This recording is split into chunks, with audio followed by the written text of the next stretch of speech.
The following podcast is a presentation of This Is Infamous. Listener discretion is advised.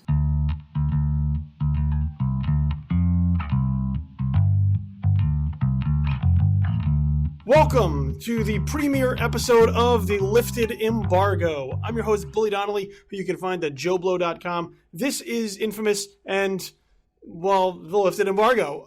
And what we do here on this particular show is we review movies. Every single week, we review the latest films that are coming out into your local neighborhood movie theaters and sort of give you a rolling opinion, different perspectives, and a different point of view as far as what we think of those movies. Every single week, I like to bring in a brand new critic to talk about the movies that are on the docket for that particular week. And this week, we will tend to that business accordingly in no time. But really quickly, I just wanted to sort of explain something for a little bit.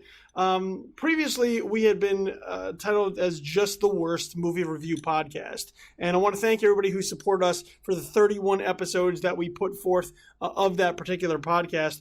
But at this point in time, what we wanted to do was sort of rebrand the show as well as any other podcast that we were doing. Initially, the idea was to go forth and create a network of podcasts under the umbrella of Just the Worst Podcast because we thought it was self-deprecatingly funny. But over time, as we started to sort of scale down and concentrate on certain shows as opposed to a number of shows, that brand title just didn't make sense anymore. And as a result, we decided to change things around a little bit. So we have a wrestling podcast. We changed that title as well. So what was previously Just the Worst Wrestling Podcast is now Intelligent Wrestling Conversation. And this, what was previously Just the Worst Movie Review Podcast, will now be the Lifted Embargo. Now, you can go back. You can find all the old episodes that were there, all 31 in total. They will be in the archives. So you should have no problem if you want to go back and listen to our thoughts on any particular film from the past. Just moving forward, know that Just the Worst Movie Review Podcast is dead, stabbed it right in the heart. It's gone. The Lifted Embargo, that's where the future is. So I hope that's a satisfactory explanation for everyone. And with that said, let me bring on this week's guest.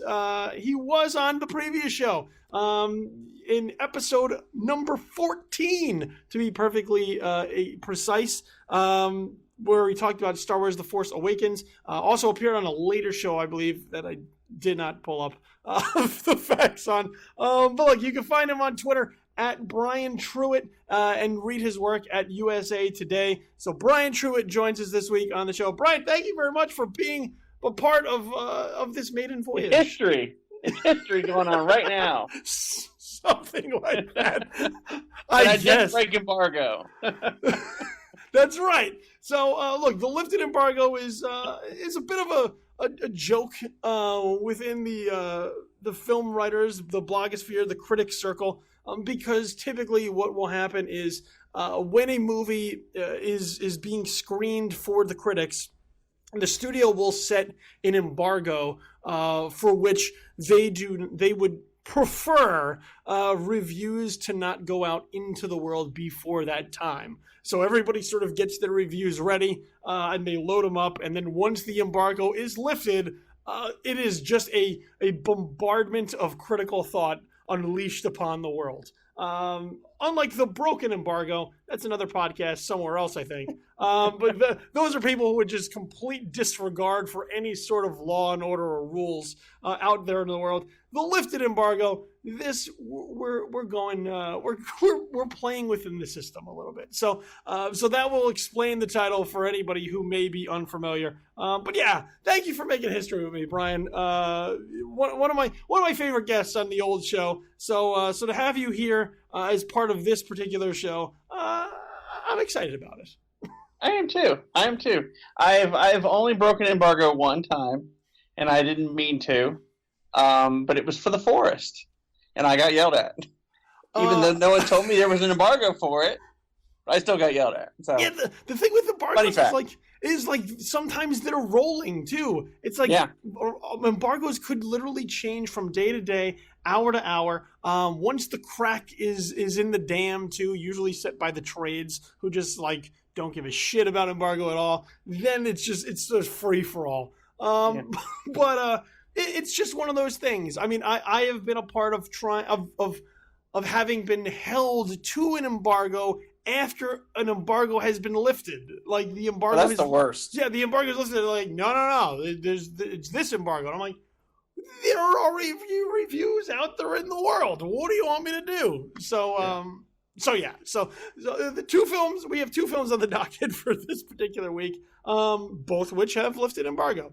So those are the ones that we're going to talk about here. The first is going to be Teenage Mutant Ninja Turtles Out of the Shadows, the sequel, of course, to the relaunch of the Teenage Mutant Ninja Turtles franchise. And the second film that we're going to talk about is the popumentary, I guess, the faux popumentary, the mockumentary of sorts, Popstar, Never Stop, Never Stopping, the Lonely Island film, which is kind of self-explanatory from the title. I guess the place to start is with the Ninja Turtles.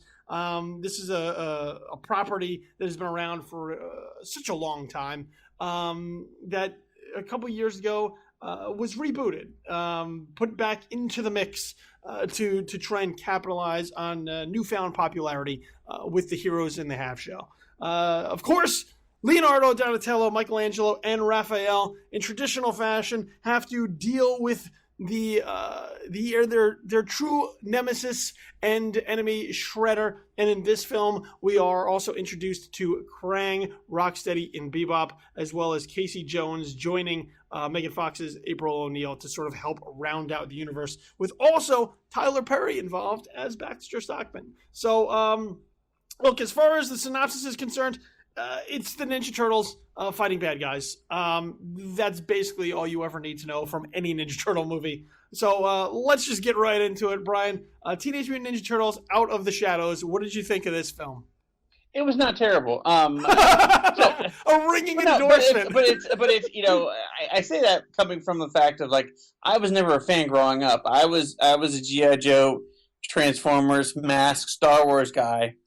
And by the time, and I never read the comics, so by the time the cartoon came out and Teenage Mutant Ninja Turtles became a thing, I was in high school. So it really I wasn't at that point. I really wasn't watching cartoons, so I missed it. It was kind of the generation after me was the people who are just nuts for it still. And will go to see this movie and will, take their kids and this, that, and the other. So I never, it's interesting. I never saw the big deal because I never grew up with it. I never saw why anybody liked it that much. I was just like, it's just okay. I could never get it. But I remember seeing the 2014 one and absolutely thinking, okay, this is going to be another Transformers. This is going to be a dumpster fire. But it wasn't horrible. It was kind of entertaining. And this one is actually even more entertaining because they've really embraced the campiness. They've embraced kind of showing who these who the different turtles are, why they're different, more of their characteristics. It's kind of funnier. The bad guys are they're idiotic and nuts. And it's a mindless fun thing. You get tired of the mindless fun after a while. Yeah, I know. There's too much mindless fun to be had. But for the most part, it is. I mean, if you just kind of sit back and watch it, it's pretty interesting. It's entertaining. I will give it. I mean, that's probably the best thing to say about it. It is entertaining. It's kind of bonkers in the right way sometimes. Do not expect, Citizen Kane. It's not Shakespeare. Not Shakespeare. It's not even cartoon Shakespeare. It is what it is. But I think that's the cool thing about it is it knows exactly what it is, more so than the first movie, and just kind of just revels in it. Just is unapologetic about it. It's just this is who we are. Take it or leave it. Yeah, see, I mean, I grew up with the Ninja Turtles. So like I was in that boat as a kid. So I mean the theme song of the animated series is like fresh in my head. Like I could probably go, like if I really wanted to drop a cappella, I could probably do it right now. But I'm not going to. But I mean I wasn't one that sort of grew up with the comics, which are a little bit more serious, a little, I wouldn't say darker, but a little bit. There are times when they will skew a little bit more mature. The animated series, the original animated series, was hardly that. That was a little bit fun, more fun. Definitely made for a younger audience than the comics were at that point in time. And I grew up watching it, and I was a fan. And and now sort of, and even the films, like I remember the films with guys in the rubber suits. Like I remember like the first Ninja Turtles film, which was a little dull at times because once again, you're sort of establishing the world. But then you get into like Ninja Turtles 2, The Secret of the Ooze, and that movie is just batshit crazy. And if you go back and watch, I mean, Vanilla Ice's ninja rap, it like still stands the test of time for people who grew up with that film. And sort of, the Turtles went away. They had sort of a dry spell, and they kept trying to bring them back, and it didn't always necessarily work. And it hasn't been until recently with sort of the partnership between Paramount and Nickelodeon with sort of the relaunch of Ninja Turtles as an animated series where they're starting to come into their own again. And it's funny because, especially going back to the old podcast when you were on and we talked about Star Wars: The Force Awakens, I feel like Ninja Turtles is sort of in that rebirth a little bit because, I grew up with the Ninja Turtles and now there's a Ninja Turtles now that kids are growing up with the same way that Star Wars was. Like I grew up with Star Wars and now The Force Awakens is there for kids to grow up with their own Star Wars. I have a son who's 7 and like these are his Ninja Turtles now. And he's growing up with them much in the same way that I did. And in that way, I think it's kind of cool. So people who sort of, look down upon these turtles a little bit and the first film had its set of problems with, the origin story being sort of redone and the appearance of the turtles being redone. And, the fanboys came out with their pitchforks and torches. This film, I think, sort of gets the vibe of the Ninja Turtles in a way that the first film didn't. I did not like the first Turtles film. I just thought it was trying to sort of reinvent the wheel for no reason. And as a result, it was sort of just a dull picture. My kid liked it though, so put that in perspective. But this film I thought was for everybody. Like this film I thought was for fans, old fans of the Turtles as well as new fans of the Turtles because it just seemed to get the characters. And by the characters, I mean the Turtles. I mean the introduction of Bebop and Rocksteady. Basically anybody that was created by CGI, I felt that the film got. Any character that was human, I felt was wasted. So it's one of these weird sort of topsy-turvy things where anybody that wasn't actually like there, or was generated through like motion capture, I felt those were the characters that had the most life to them, whereas anybody that actually had life to them felt completely lifeless. But I think you're right. I mean, it's funny they bring in Stephen Amell, who, everybody, a lot of people know him from Arrow, and it's interesting to kind of see him in a different role than that. But yeah, it's just like, you see what they could have, anybody who watches Arrow knows how much more they could have done with Casey Jones. But, it's one of these movies where not only do they have like a human cast, but they've got a crap ton more CGI characters to kind of introduce and or have movie moments for. So you can see how like, okay, well, Casey Jones, as much as I want to see Stephen Amell just kind of go nuts, they really can't because they got so much kind of else going on. But it's and Megan Fox is okay, but she's just kind of there. I really like Will Arnett. He is just kind of good whatever they put him in. And this is his Vern. I don't think was in the. I might be wrong. I don't really know my. I think he's just mythology I think he's still just sort of a small character. Like he's given far more to do in these films because of the fact that it's Will Arnett than the character ever got in sort of the cartoon. Yeah, and he plays an interesting role here because he has something to do. I mean, they can't, they saved the city. They saved the city from Shredder in the first movie, but they can't go around and be like, "Hey, we're cool. We saved the city. Bow down." They got to stay in the shadows, hang out in the sewers, which causes strife among them. But yet they make a deal to be like, "Okay, well, Vern over here, we're gonna have him take all the credit for it."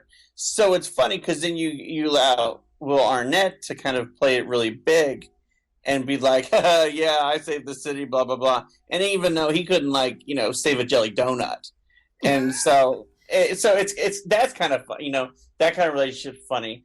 But and you have Tyler Perry as like Baxter Stockman, which is like, I thought that was kind of genius in a little way because you're just like, we know Tyler Perry is like Medea, or the guy from Gone Girl, but he's just like evil Neil deGrasse Tyson in this. Yeah, and he's like so goofy. He's like goofy. But I want to see more of him. He's goofy. I want to see more of that guy.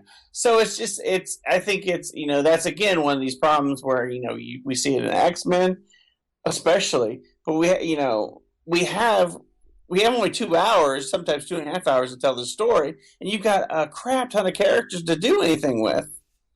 Much less, oh yeah, we're bringing in Krang too. Okay, sure. And so there's so much things to do, but you only have so much time to do them, and you have to be like the Russo brothers or some magical director filmmaker team to make any sense out of something with like this many characters. Yeah, I mean, I agree. Like you bring up Tyler Perry and you bring up Will Arnett, and like those are two human characters that work within this film because they are two of the most over-the-top characters that the film has, as far as humans are concerned. Any other human characters that sort of try to play it straight just totally don't seem to work within the world. Like Megan Fox. And look, I can't complain about a movie that puts Megan Fox in like a schoolgirl outfit. I just can't. I can't do it. But she also doesn't have anything to do. I mean, and April O'Neil is an interesting character within the world of the Turtles because she is sort of somebody that helps them along. She does things that the Turtles can't do up in the human world. But here she's kind of just a vehicle to move things from scene to scene out of convenience as opposed to really being an active participant. And you bring up Stephen Amell as Casey Jones, he's kind of bland, and they don't really let him do a lot. He gets a couple of moments, but nothing, more so to just sort of expand the world, but nothing really that you would remember all that well coming out of the film. So the characters that play it straight are the ones that sort of just blend into the background, and those are the characters that really are put in the spotlight for large periods of time. Even, and you mentioned, sort of all these characters, you even have the inclusion of Shredder again in this film, and Shredder doesn't do anything. If you took Shredder out of this movie, you wouldn't even notice. But he's there because, it's a Ninja Turtle movie and you got to put Shredder in. So I think you have those characters that you look at and you just go, I don't necessarily know why. Like, I know why they're here, but I also don't know why they're here. When those are the moments that could be given to the characters that you're enjoying. Like Tyler Perry as Baxter Stockman is clearly there to sort of, build the universe out. Universe building is like a big thing right now. So it's sort of there to set the foundation for the Tyler Perry transition to full-blown Baxter Stockman creature down the line. I thought Seamus and who's it, Brian T, I think, as Rocksteady and Bebop. Actually, no, it's Gary Anthony Williams as Bebop and Rocksteady. Those are two. I mean, they're so over the top. They're so cartoonish. They fit within the universe, and they feel natural to how fans might remember Bebop and Rocksteady. And even with, Brad Garrett voicing Krang feels like Krang. And there's been different versions of Krang along the way, but it's an interesting, direction for them to go in with sort of not relying on just Shredder all the time. So I really dug the introduction of Bebop and Rocksteady. Really dug the introduction of Krang. I wish that there were more stakes involved in the film, because by the time it's over, it sort of just feels like everything just reset again, like we're back to square one. But I mean, look, there are some interesting things in this film. Taking the turtles sort of out of the sewer and out of New York City, for one, felt strange. But it results in some cool sequences too. And look, I'm right there with you. I was entertained by the film. I think there's some lulls through the middle when they try to get a little bit too serious about, who the turtles are, what they want from themselves, and sort of going back to that internal strife that I think was in the middle of the first film throughout. But when the film just goes for it, I had fun watching this Turtles film. Yeah, I mean, I actively enjoyed it, which I can't say I've always actively enjoyed Turtles stuff, especially those live action movies from the Vanilla Ice years. I couldn't even watch those for any more than 5 minutes. But like this one, I could sit through, find things I kind of liked about it, and just kind of like. They were okay. Again, compared to like the Transformers films, they're like The Godfather. Really, they are. This film is I believe maybe on par with the first Transformers film, which I would. Yeah, exactly. I mean, that's a good call. Yeah. Like the first Transformers film, I like, but much like those Transformer films, and Michael Bay is a producer on here and had his definitely had his fingerprints on the first film. The human element don't care about. Like they added this human element to both those franchises for reasons unbeknownst to anyone, when really, if you're going to go watch a Transformers film, you want to see the robots. And if you're going to go to a Ninja Turtle film, you want to see the Ninja Turtles. So, maybe, minimize the amount of humans you have to maximize their effect. But stick with what brought you to the dance, stick with why the fans are there, which is to see who's in the title. So, look, I commend Dave Green on reeling this thing in, not necessarily reeling it in by going for broke, because I think there's an energy to this film that doesn't exist, with Jonathan Liebsman's first film. And, after this film, I am interested to see where it goes next. Is Krang going to come back? What's the next step for Bebop and Rocksteady? What are they going to do with Shredder, to kind of expand upon what they didn't do with him this time? As opposed to the first film, which left me saying, I don't really care about the rest of this movie. So I think they've sort of at least redirected interest in the franchise with this film. And, that I think was it's like they took all the criticisms and mistakes they made with that first film and just course corrected them here to at least make it fun and entertaining and watchable. So for that, like, if you're a Turtle fan, I think you'll be pleased with the results. Yeah, for sure. And it's very watchable. So there's our perspective on Teenage Mutant Ninja Turtles Out of the Shadows. Let's pivot to a film that is completely different. And this is POPSTAR, Never Stop, Never Stopping, the POPSTAR mockumentary film that stars Andy Samberg, Akiva Schaffer, and Jorma Taccone, who are best known as The Lonely Island. That features Andy Samberg as the pop star Connor For Real, a world-famous recording artist at the peak of his popularity, who is trying to capitalize on its success with a second album, which is, I believe, within the film regarded as the most anticipated album of the decade.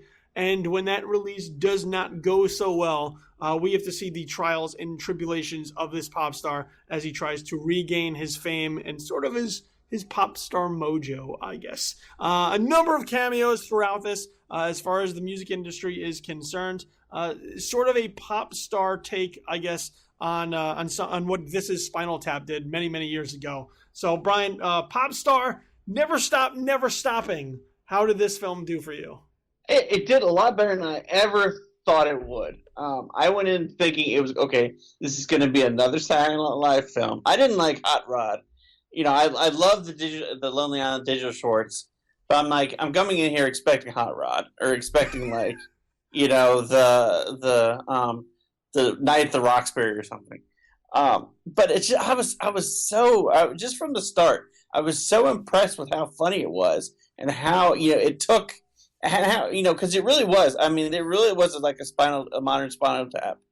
Kind of and in every way, just from like absurd set pieces to like having to deal with idiotic managers to like group infighting. So I mean, they all must have watched like Spinal Tap for like 3 days, just nonstop before doing this.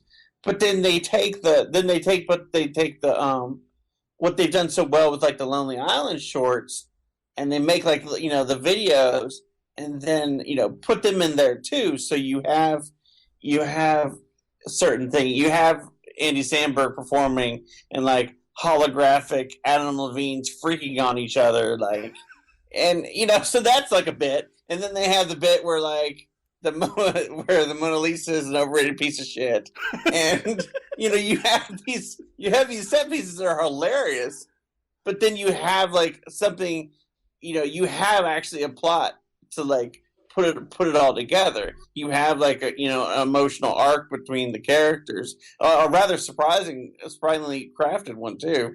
Because you're expecting something like this to be just like a cameo fest, which it is, but there is something kind of underlying and kind of something that brings the characters together in a kind of cool way, and that isn't just kind of like random full frontal penis every now and then. See, I found the film to be okay. I will say that I got my fair share of laughs out of it. So in that respect, it did do its job. It is funny. I wish it was funnier. It seems like a harsh criticism to levy against the film. Like, I wish it was funnier. I didn't find it to be funny enough. I think that there is a lot of really good stuff in here. But I found Popstar to really be stretching to get enough material to sort of fill out 86 minutes.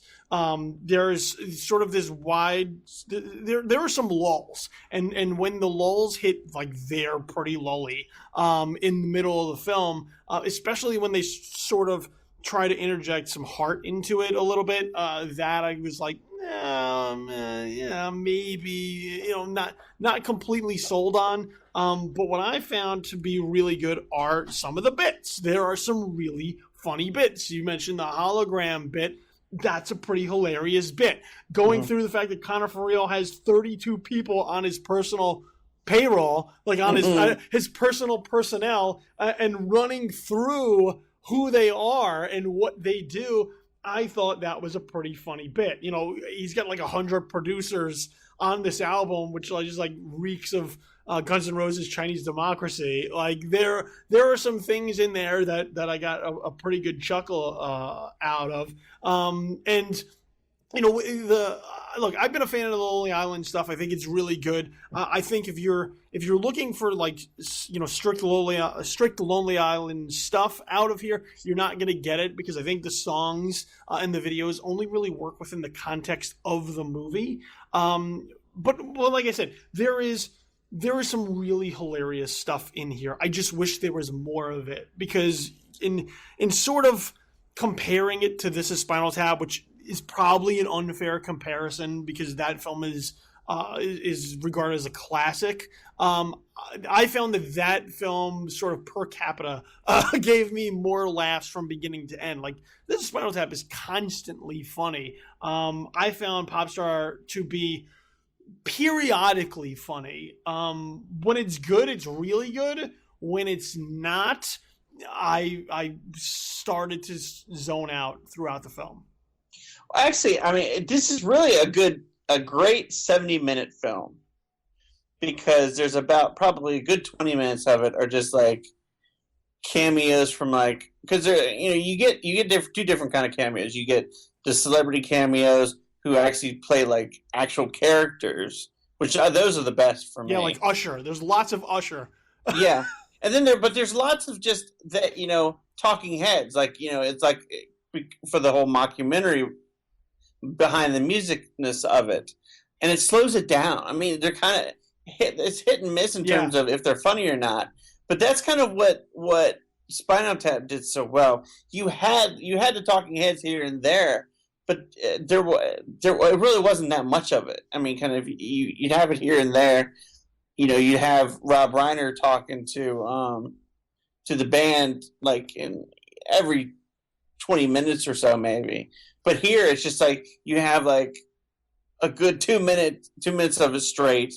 2 minutes of it straight, kind of 5 minutes later, you have a little bit too much of it. Whereas if you edited those out and kind of maybe reinforced some other things about, kind of had some other kind of bits or had some other songs and just took some of the celebrities out, I think it would have been a stronger film. Yeah, I think that's there, and I also, I also find the character to be a little bit uneven, because the thing that works with Spinal Tap so well is that the band is oblivious.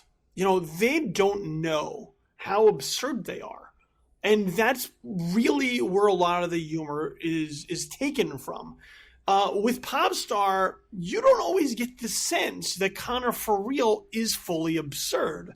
There are times when he absolutely is. He gets wolves off of Yelp for a wedding proposal. But then there are times where he's really heartfelt about why the album isn't selling. Was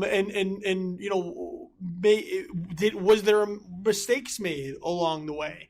And at that point, you start to wonder, is this Connor for real a shtick? Is it? And if it's the shtick, then it makes the character less funny because he's just playing up certain elements of the character for sort of popularity and fame's sake. Whereas, with the Spinal Tap, those characters weren't a shtick. Those people were legitimate idiots. And that's what made them so funny to watch. I don't get the full sense that Connor for real is a genuine idiot. I do. I think he's total.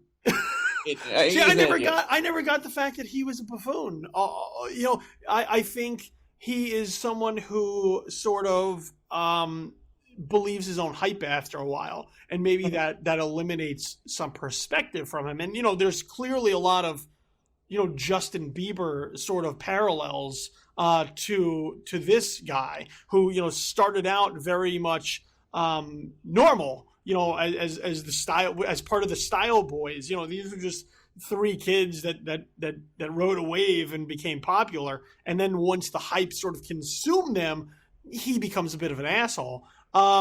So in that respect, like, I never got the sense that this guy was a true buffoon, other than the fact that maybe yes men led him down the wrong path where he bought his own hype. And as a result, it makes the character maybe a little bit more empathetic, but I think it also makes him less funny in the long run to not just be a complete idiot. Well, and I think all the characters in Spinal Tap are buffoons. Yes. You had a range of like total buffoonery. I mean, there were some that were just worse than others, but maybe that's kind of what the problem is. Here is he's the only buffoon, and then he's got Owen, his buddy, who isn't a buffoon. He's just trying to be He's just trying to be afraid. He's like really well reasoned and grounded. So, and maybe that's why kind of he looked more buffoonish, because there's no one as buffoony as he is around. So maybe maybe it could have dealt with like another Owen being more buffoonish or something. Yeah, I think that might have worked a little bit more for it, is because once again, like, it seems like everyone else is sort of aware and he is not at times, whereas in not to sort of harp on the fact that this isn't, like, there's only going to be one Spinal Tap. So it's not to harp on the fact that this isn't Spinal Tap, but part of the satire of that film is that the entire industry is made up of idiots. Whereas here, you don't necessarily get that sense. But once again, like I said, there are a great deal of laughs. I was rolling anytime CMZ came on to sort of spoof the idiot, the pure idiocy of of what was going on with TMZ and like their TV program. And it's funny that Will Arnett double dips because once again he's completely over the top, sticking as many straw drinks in his face as he possibly can, as Harvey Levin would on TMZ. So like, there is some really cool stuff in here. Bill Hader as the roadie, I thought was hilarious. I was like, I wish there were more of this guy in here once again to sort of play up the cartoonishness of the industry around. But just overall, I thought the film is lacking in parts, and I found it to be a stretch to get to the full running time. It would have been, but then again, like, they're in no man's land. Like, they need more time to become like a full feature. If you take too much out, it becomes, I guess, a really long short. But I don't. So as a result, I just don't know that there's not enough material to really flesh it out, in order to really have a full, strong recommendation for it. But at the same time, I got some really good laughs at it. So, like, I guess I'm just nitpicking. I guess I'm complaining a little bit about it, but that's sort of just the nature of the film. I think it's an interesting concept, but there's not enough meat to it to get it all the way through. I think this is one of those movies where it's going to be like probably old school, where you watch it and you like you said, kind of you see the things that are just kind of like glaring, or that just kind of like don't quite work for you, but then like you're going to see it over and over again, like on cable, and whereas you kind of maybe turn off certain things, and you'll probably it's one of those things that I think will be better the more you watch it, because you have the quotes, you know where certain things happen. You're like, oh, I can't wait for, the Mona Lisa thing or the Bin Laden thing again. And it's one of those movies that I think has a lot of rewatchability, a lot of like you're going to be quoting to your friends. If kids still do that, I don't know what millennials do at this point. But we would have, No, you know what? I think you make a good point. I think there are parts of this that that the more you watch it, there will be little things that you pick up maybe that you didn't the time before. You'll appreciate certain things. I think things will grow on you over time. Look, you take like Chris Redd's Hunter Hungry out of this film, I would watch a mockumentary about that guy. Oh yeah, he was fantastic. He was great. Once again, like, and that's a guy who's absurd in the film.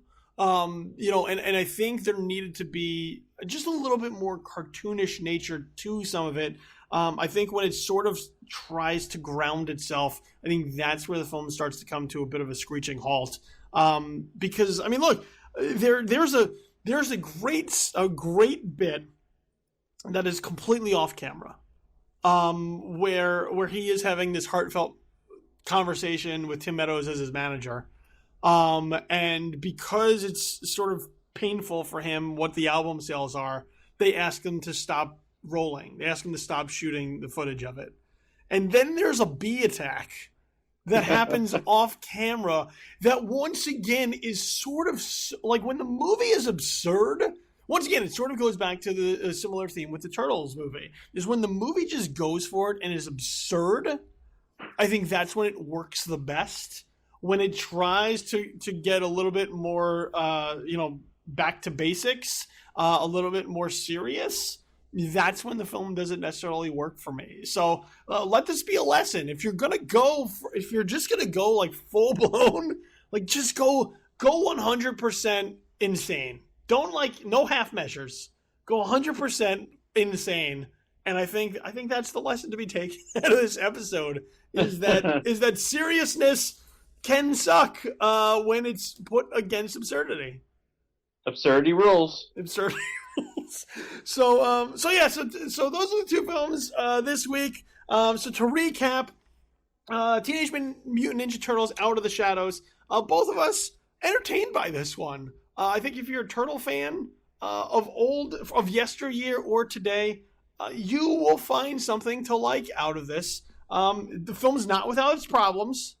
The plot is pretty unintelligible, but the camaraderie of the turtles is I think what helps see this thing through. And basically everything CGI in the movie has more life to it than the human element. So, and as far as Popstar is concerned, I think we're both in agreement that there are laughs to be found.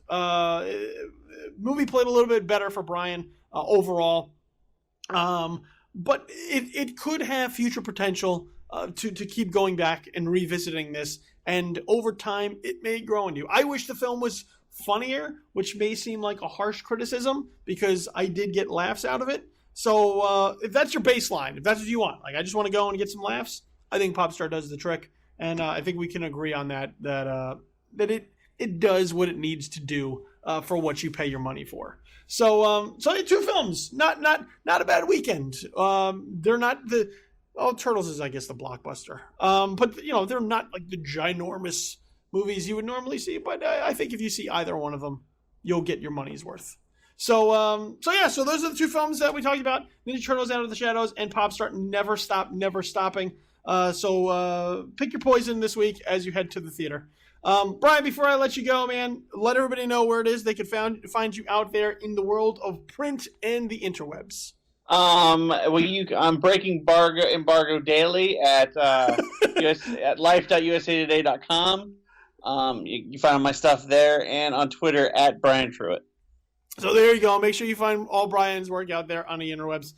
It's out there. Just go get it. And look, make sure you find us out there on the interwebs as well. You can follow us on Twitter at TISInfamous. That's the mothership. This is Infamous. So for all the content that goes up, all the notifications at TISInfamous, at TISInfamous. Make sure you follow us there. You can also follow me at Infamous Kid, KIDD, 2 Ds at the end, at Infamous Kid, for all my random ramblings and musings, my stream of consciousness that goes out on my Twitter feed at Infamous Kid. That's where you want to go. We will have a official Twitter for the Lifted Embargo. It's not set up yet, so in the meantime, just hold your horses. We'll get it there. But if you do want to send us an email, maybe you have a comment on our commentary, you want to send an email, you can send it to theliftedembargo@gmail.com. And let us know your thoughts on Popstar: Never Stop, Never Stopping, or Ninja Turtles: Out of the Shadows. When you see them, we'll be interested to hear your perspective as well. Over on Facebook, make sure you follow us, facebook.com/TISInfamous and facebook.com/BullyTheKid. Like those two pages for all the content, the comment threads, the discussion, everything that goes up there. Fight through those awful Facebook algorithms in order to get to be a part of that discussion as well on Facebook. Podcasts can be found on SoundCloud, so soundcloud.com/TISInfamous. Once again, TISInfamous, soundcloud.com/TISInfamous on the web or on your phone or tablet. Download the SoundCloud app. This way, once you set up your subscription, you can take the shows on the go. So you can listen to me and Brian talk about Ninja Turtles to your heart's content, whether you're on the toilet, in your bed, in your car, wherever. You can listen to us all the time. So thank you for that. And make sure you listen to us on the web and on your app. You can follow me on a regular basis, all my work regularly at joeblow.com. Also, This Is Infamous, particularly our YouTube channel. And right here, as we continue to do podcasts week in and week out. I want to thank my guest, Brian Truitt, for making history with me this week as we kick off the Lifted Embargo. So episode 1 in the books. Thank you very much, Brian. It has been a pleasure. Thanks, man. Anytime. Absolutely. So this has been the Lifted Embargo. I've been your host, Billy Donnelly. Have yourself a pleasant immediate future and catch something good out at the theater. It's out there if you look hard enough. This week, I think you got some pretty good options. So we're gone for now. I'll be back next week talking about more movies with somebody else. See you later. Peace.